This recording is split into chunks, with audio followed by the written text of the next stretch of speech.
நான் உயிராக நேசித்து வந்த என் கண்ணின் மணியாக திகழ்ந்த ஆருயிர் சகோதரர் கணேசமூர்த்தி தியாகராயர் கல்லூரியிலே படித்த காலத்திலிருந்தே தொடர்பு. அறிஞர் அண்ணாவை நேரிலே பலமுறை சந்தித்தவர். மாணவர் இயக்கத்திலே தூணாக இருந்தவர். அதன் பின்னர் சட்டமன்ற உறுப்பினரானார்.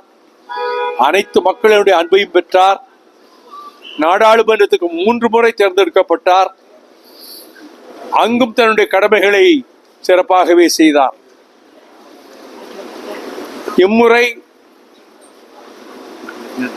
கட்சியிலே எல்லோரும் சேர்ந்து துரை வைகோவை அனுப்ப வேண்டும், கணேசமூர்த்திக்கு அடுத்த சான்ஸ் பார்ப்போம். நான் ஒத்துக்கிடல. அப்புறம் ஓட்டெடுப்பெல்லாம் நடந்தது. 99% அவரை நிறுத்தணும். கணேசமூர்த்தி வேண்டான்னு இல்லை, 2 சீட்டு வாங்குங்க, 1 சீட்டு அவனுக்கு கொடுங்க, 1 சீட்டு கணேசமூர்த்தி கொடுங்க அப்படின்னாங்க. அது மாதிரியே செய்யலாம் அப்படின்னு சொன்னேன்.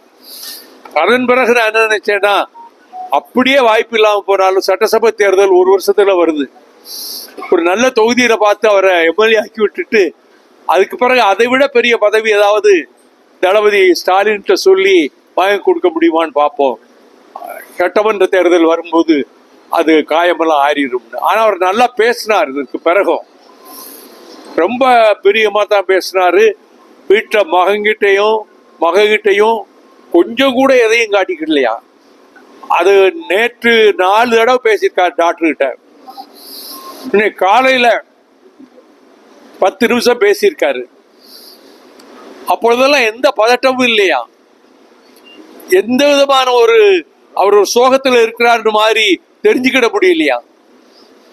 அதன் பிறகுதான் அவர் இந்த தென்னை மரத்துக்கு போடுகிற அந்த நஞ்சினை அவர் கலக்கி குடிச்சிருக்கிறாரு. அந்நேரம் கபிலன் வந்தாச்சா, அங்கே போய் பார்க்குறப்ப இவர் இது மாதிரி குடிச்சிருக்காரு, நான் போயிட்டு வரப்பா அப்படின்னாராம் கபிலன்கிட்ட. பிறகு எல்லாரும் சேர்ந்து உடனடியாக முதலுதவிக்கு லோக்கல் ஹாஸ்பிட்டலில் கொண்டு போய் அங்கே என்னென்ன செய்யணுமோ ப்ரிலிமினரியா அதெல்லாம் அங்கே செஞ்சிட்டாங்க. அதில் இங்குள்ள தலைமை நிபுணர்கிட்ட நான் கேட்டேன். அவங்க எல்லாம் செய்ய போய் தான் நாங்கள் இந்த அளவுக்கு பார்க்க முடியுது. 50-50 சான்ஸுங்கிற மாதிரி சொல்லிட்டு இது மாதிரி கேசஸ் இங்கே வந்து பிழைச்சிருக்கிறாங்க. அதுக்குரிய எக்யூப்மெண்ட்லாம் நம்ம ஹாஸ்பிட்டல் இருக்கு. அதை வச்சு பயன்படுத்தி இது பண்ணுறோம். கொஞ்சம் பிபி குறையுது, அதனால நாங்கள் செடேஷனில் வச்சிருக்கிறோம்.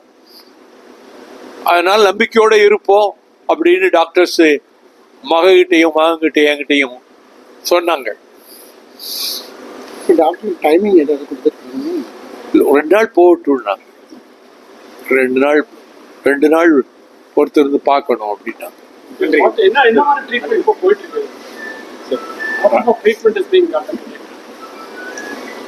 இந்த பாய்சனை முறிக்கிறதுக்கு வேண்டிய மெடிசினை அப்புறம் எக்கோ இது வேற வச்சிருக்கிறாங்க. இந்த இதுக்கு என்ன செய்யணுமோ அதில் எக்ஸ்பீரியன்ஸ்டு டாக்டர் தான் செய்கிறாரு. அவர் தான் சொல்றாரு, நம்பிக்கை இருக்குன்னு சொல்றாரு. சரி சார், நன்றி. ஓகே, நன்றிங்க. நாடாளுமன்ற உறுப்பினர் அண்ணன் கணேசமூர்த்தி அவர்கள் உடல்நலமின்றி அவசர சிகிச்சை பிரிவில் இன்டென்சிவ் கேர் யூனிட்டில் அட்மிட் பண்ணியிருக்கிறாங்க. கொஞ்சம் கிரிட்டிக்கலாக தான் இருக்கிறாங்க. டாக்டர்ஸ் கிட்ட நாங்கள் பேசணும். அட்மிட் இங்கே ஹாஸ்பிட்டல் வரும்போது என்ன நிலைமையில் இருந்தார், இப்போது ஸ்டேபிளாக இருக்கிற. பட் அந்த எக்மோ இதயத்துக்கு சம்மந்தமான அந்த ப்ரொசீஜர் பண்ணியிருக்கிறாங்க. 24 to 48 hours வந்து நாங்கள் அப்சர்வேஷன் இருந்துட்டு அதுக்கப்புறம் தான் சொல்ல முடியும். இது தவிர வேறு டெஸ்ட் ரிசல்ட்ஸ்லாம் எடுத்துருக்காங்க. லேபில் ரிசல்ட்ஸ் வந்து நீங்கள் அடுத்து ஒரு 4 மணி நேரம் 5 மணி நேரம் ஆகுங்க. அந்த ரிசல்ட்ஸ் வரும்போது மற்ற உறுப்புகள் இருதயத்தில் இந்த பிரச்சனை ஆகி தான் அந்த எக்மோ ப்ரொசீஜர் பண்ணியிருக்கிறாங்க. மற்றும் அந்த கிட்னி மற்றும் லிவருடைய ஃபங்க்ஷன் எல்லாம் அந்த ரிசல்ட்ஸ் வந்தால் தான் சொல்ல முடியும்னு சொல்லியிருக்கிறாங்க. நம்பிக்கையோடு இருக்கிறோம். ஏன்னா வந்து அவங்க கரெக்டான நேரத்தில் வந்து அவங்க இங்கே கொண்டு வந்துருக்காங்க. முதல்ல அங்கே ஈரோட்டில் அங்கே ஹாஸ்பிட்டல் அட்மிட் ஆகி அங்கே அதுக்கப்புறம் இங்கே தான் அந்த ஃபெசிலிட்டி இருக்குது. எக்மோ ப்ரொசீஜர் வந்து அங்கே ஈரோட்டில் கிடையாது. ஸோ அதனால் அந்த ஆம்புலன்ஸில் அந்த இது வந்து இங்கே வந்து உடனே பண்ணியிருக்கிறாங்க. மேக்ஸிமம் இவ்வளோ சீக்கிரம் பண்ண முடியுமோ. இங்கே டாக்டர்ஸும் பொறுத்த வரைக்கும் இங்கே கோவை இங்கே ஹாஸ்பிட்டலில் வந்து பொறுத்த வரைக்கும் மெடிக்கல் ஹாஸ்பிட்டலில் மேக்ஸிமம் அவங்க என்ன செய்ய முடியுமோ செஞ்சுருக்காங்க. ஸோ காலதாமதமான ட்ரீட்மெண்ட் எல்லாம் கிடையாது, கரெக்டான ட்ரீட்மெண்ட்டு டாக்டர்ஸ் விரிவாக எக்ஸ்பிளைன் பண்ணாங்க. ஸோ நான் டாக்டர்ஸ் பொறுத்த வரைக்கும் என்னென்னா ஒரு 24 மணி நேரம் 48 மணி நேரம் கழிச்சு தான் நாங்கள் சொல்ல முடியும். ஏன்னா ஒவ்வொரு பேஷண்ட்டும் ஒவ்வொரு மாதிரி அவங்க இதாகிறோம், அவங்களோட உடல்நிலை, அவங்க வயது இதை வச்சு தான் சொல்ல முடியும்னு சொல்லியிருக்கிறாங்க. நம்பிக்கையோடு இருக்கிறோம். அவங்க வீட்டில் இருக்கிற மற்ற குடும்ப உறுப்பினர்களுடைய மகனும் சரி நாங்கள் நம்ம நம்பிக்கையோடு நாங்கள் அவருக்கு கூட இருந்தாங்க, அவங்க கூட இருந்தாங்க, நம்பிக்கையோடு இருக்கிறாங்க. நாங்கள் பார்ப்போம். இப்போ பிளட்டில் கலந்துச்சு அப்படின்னு சொன்னாங்க. இதில் பிளட் அப்கோர்ஸ் பிளட்டில் கலக்க போய் தான் இவ்வளோ டேமேஜ் ஆயிருக்கு. பட் என்னென்னா அவங்க டாக்டர் சொல்லியிருக்காங்க ரிகவரி ஆயிருக்கு, உங்களுக்கு வந்து இதில் நிறைய 50% ரிகவரி சான்சஸ் இருக்குது. ஸோ அதனால் வந்து ஏன்னா வந்து கொஞ்சம் நீ டைமாக இருந்தானா ரொம்ப கிரிட்டிக்கலாக போயிருக்கும். பட் அந்த டயத்துக்குள்ளே அங்கே ஈரோட்லேயே அப்டேட் ஆகி அங்கே ஸ்டமக் வாஷன் பண்ணியிருக்காங்க, ஸ்டமக் வாஷன் பண்ணி இது கொண்டு வந்துருக்காங்க. இங்கே பொறுத்த வரைக்கும் அந்த நேரத்தில் அந்த இருதயம் பாதிக்கப்பட்டதுனால நவுத்த முடியாது. ஸோ டாக்டர்ஸ் பொறுத்த வரைக்கும் நம்பிக்கை இழக்கல, நம்பிக்கையோடு இருக்கிறதா சொல்லியிருக்காங்க. என்ன காரணத்தினால இது பண்ணியிருக்காங்கன்னு ஏதாவது தெரியும்? அது நமக்கு எப்படிங்க தெரியும்? Okay, thank you.